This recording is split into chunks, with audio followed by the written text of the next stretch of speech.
Vous me dites, Jean Mort, photographe humaniste. J'accepte tout à fait ce terme d'humanisme, mais se définir soi-même, c'est difficile.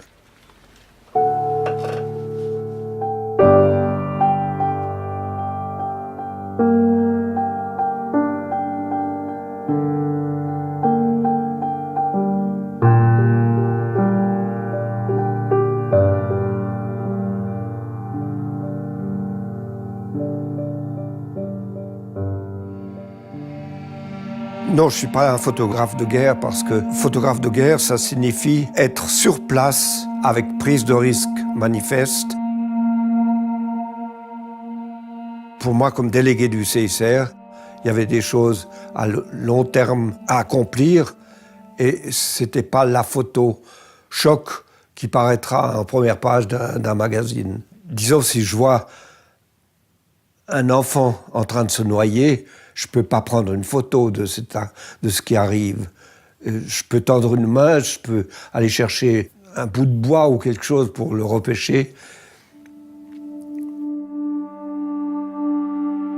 Je cherchais avant tout à témoigner.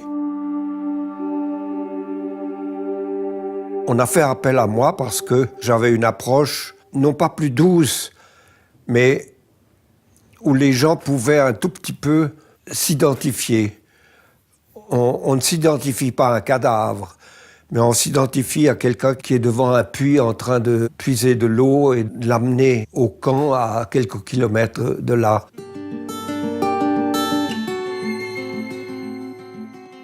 Étant donné que j'avais un nombre restreint de jours pour passer dans un camp, je devais entrer très très vite en action.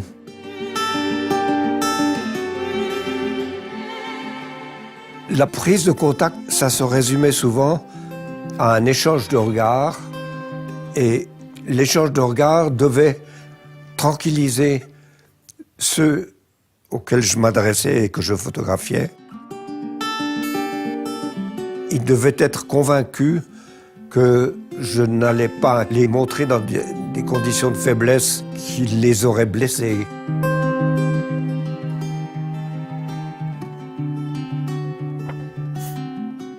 Ce que je vois sur cette photo, c'est probablement ce que j'ai vu au moment où j'ai appuyé sur le déclic. L'image est à la fois, non pas tragique, mais douloureuse. Cette femme a vécu des mois comme réfugiée à Chypre, dans un camp, avec plusieurs milliers de personnes.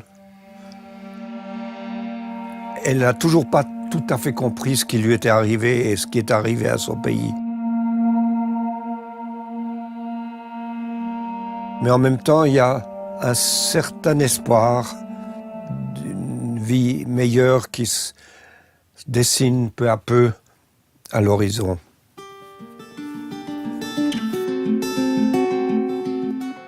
Les enfants dans ce type de photo-là, c'est miraculeux. Parce qu'il leur suffit de tellement peu de choses pour basculer dans un jeu. J'ai pas eu de problèmes spéciaux à les montrer dans des situations difficiles parce que, encore une fois, là où il y a des rires d'enfants, il y a toujours de l'espoir. Ça m'est arrivé assez souvent d'avoir envie de reposer l'appareil et puis ensuite, je me souvenais que j'étais là pour faire quelque chose de très précis, c'est-à-dire prendre des images pour convaincre un grand nombre de personnes dans le monde qu'il fallait réagir, qu'il fallait intervenir. Je n'ai jamais été blindé et je reste extrêmement sensible à l'évolution de ce qui se passe. Si mes images pouvaient être valables encore pour d'autres combats, j'en serais fort content.